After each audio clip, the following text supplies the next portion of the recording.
Chicken দো পেঁয়াজা। Chicken দো পেঁয়াজা বানানোর জন্য আমাদের লাগবে চিকেন। ভালো করে পরিষ্কার করে ধুয়ে নিয়েছি। 1 চামচ নুন, 1 চামচ লঙ্কার গুঁড়ো, 1 চামচ হলুদ গুঁড়ো দিয়ে ভালো করে মেখে 15 মিনিট ঢাকনা দিয়ে রেখে দেবো।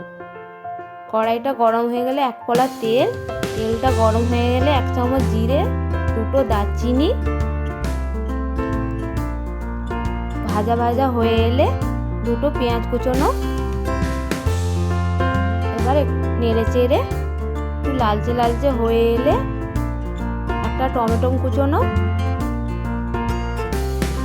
4টে কাঁচা লঙ্কা কুচোনো দিয়ে ভালো করে নেড়ে চেড়ে লো ফ্লেমে রেখে দেবো। এবার মশলাটা নরম নরম হয়ে এলে 1 চামচ নুন, 1 চামচ হলুদ গুঁড়ো, 1 চামচ চিনি, 1 চামচ লঙ্কার গুঁড়ো,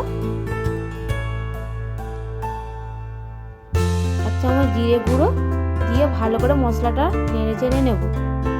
নাড়াচাড়া হয়ে গেলে 5টা কাজু বাদাম পেস্ট করে নিয়েছি, নিয়ে মশলাটার মধ্যে দিয়ে আবার মশলাটা ভালো করে নেড়ে চেড়ে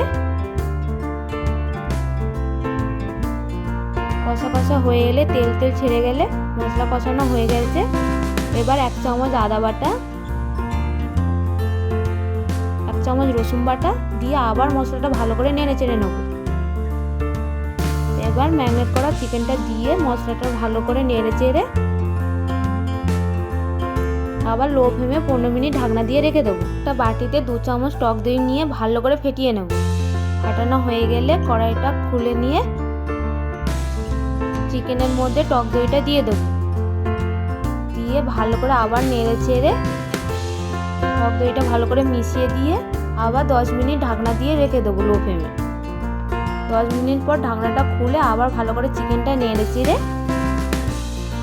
আর একটা কড়াই অন্য গ্যাসে বসিয়ে কড়াইটা গরম হয়ে গেলে 1 কড়া তেল, মৌরি ফোড়ন 1 চামচ, 5টা কাঁচা শুকনো লঙ্কা, 2টো কাঁচা লঙ্কা, পেঁয়াজ কুচোনো 2টো, টমেটো কুচোনো 2টো দিয়ে ভালো করে নেড়ে চেড়ে ভাজা ভাজা হয়ে এলে কাসুরি মেথি দিয়ে আধ ভাজা হয়ে গেলে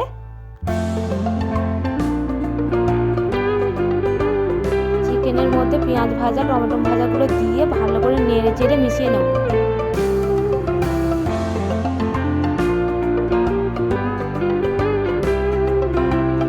ভালো করে মেশানোর পর নামানোর আগে একটু ধনে পাতা দিয়ে দেবো, দিয়ে আবার ভালো করে নেড়ে চেড়ে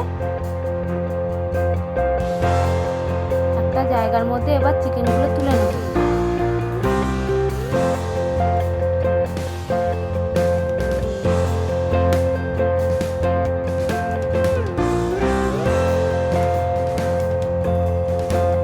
চিকেন দো পেঁয়াজা।